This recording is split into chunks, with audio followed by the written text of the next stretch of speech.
પંચમહાલ શહેરા પોલીસને મળી મોટી સફળતા। સગરાડા ગામે રેડ કરી અને મહારાષ્ટ્ર પારસિંગની આઈસરમાંથી 56 લાખ રૂપિયાનો વિદેશી દારૂનો જથ્થો ઝડપી પાડ્યો। પંચમહાલ જિલ્લાના શહેરા તાલુકાના સગરાડા ગામે શહેરા પોલીસે રેડ કરી અને મહારાષ્ટ્ર પારસિંગની દારૂની પેટીઓ ભરેલી આવેલી એક આઈસર ટ્રક ઝડપી પાડી છે।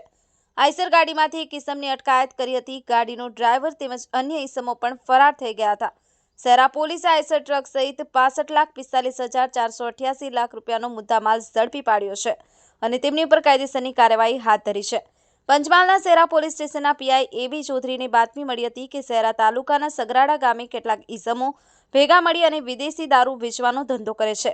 આથી શહેરા પોલીસની ટીમે બાતમીવાળી જગ્યા પર રેડ કરી હતી અને રાત્રિના તપાસમાં રેડ કરતા ત્યાં એક મહારાષ્ટ્ર પાર્સિંગવાળી ટ્રક મળી આવી હતી, જેમાં એક ઇસમ મળી આવ્યો હતો। અન્ય માણસોને પોલીસ આવી હોવાની ગંધ આવી જતા ફરાર થઈ ગયા હતા। પોલીસે આઈસર ટ્રકમાં તપાસ કરતા દારૂની પેટીઓનો અર્ધ જથ્થો મળી આવ્યો હતો।